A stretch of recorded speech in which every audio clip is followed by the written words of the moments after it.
You ever noticed how the snow quiets everything?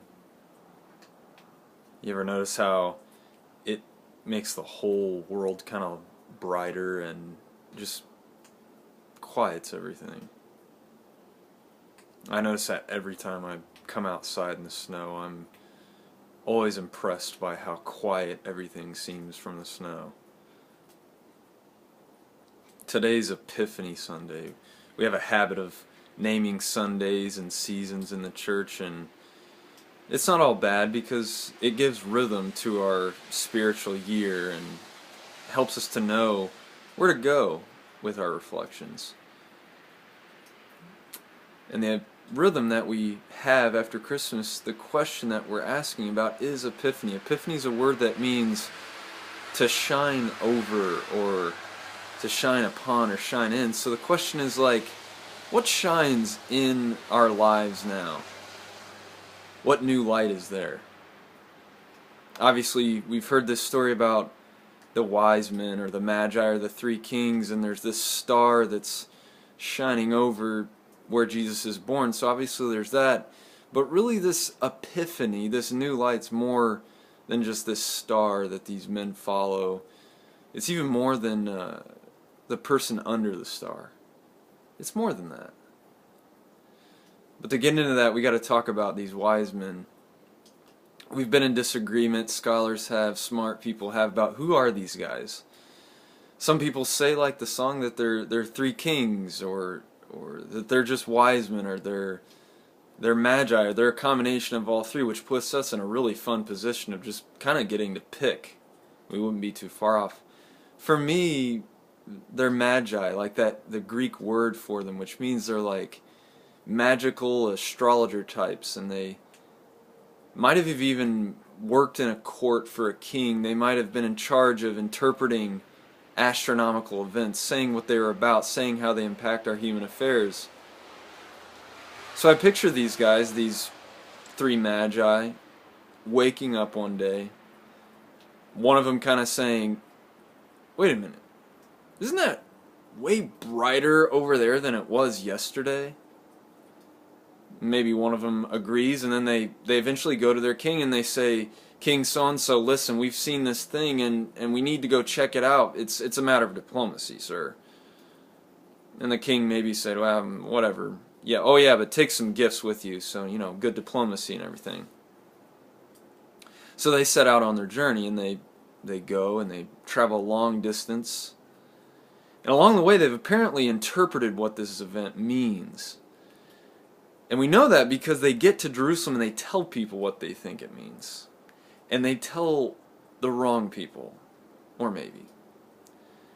See, because they get there and they announce that this sign, this astronomical event means that there's a new king for the Jews.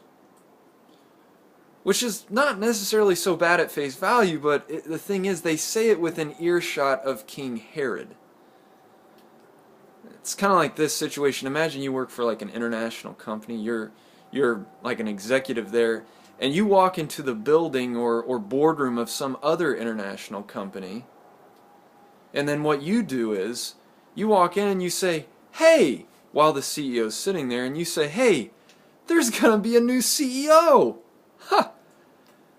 And the thing of it is, the CEO to whom you're speaking is A, unaware that there's going to be a new CEO, and B, he's not agreeable to it. He's not open to the idea. In fact, he's jealous, he loves power, and he's actually kind of crooked, kind of wicked. That's who King Herod is.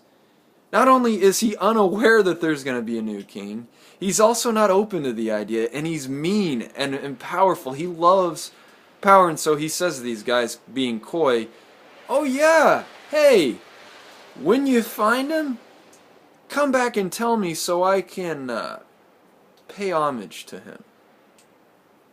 And they go on their way, maybe saying something like, wow, that King Herod guy is great.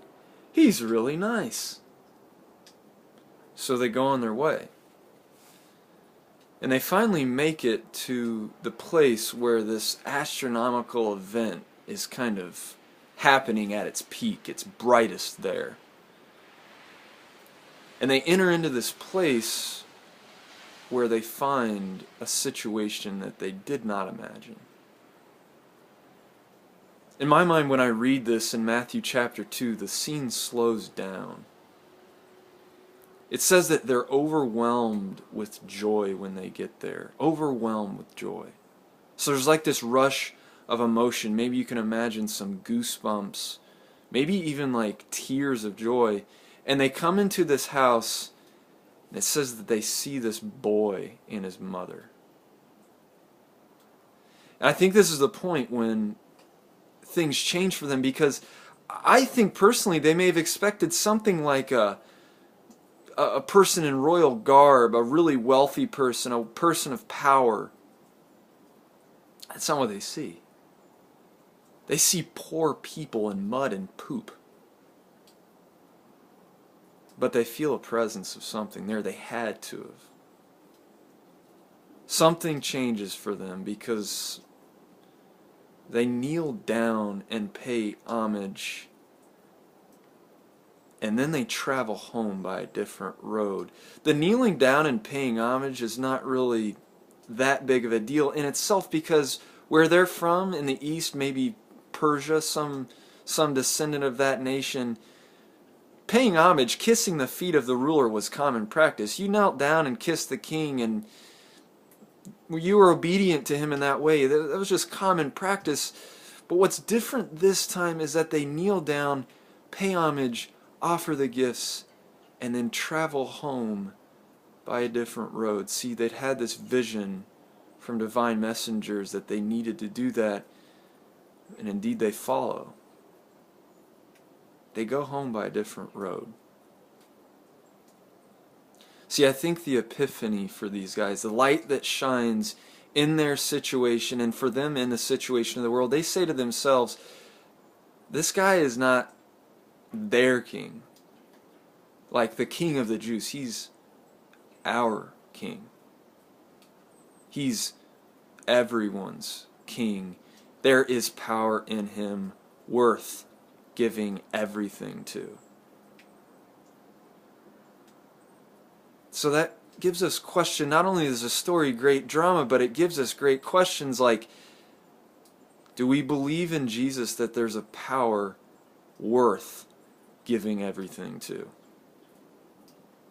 And that makes us ask first, do we believe that there are other powers to which we've given our trust that aren't worth it, that haven't been worth it, that have put us in a place of bondage?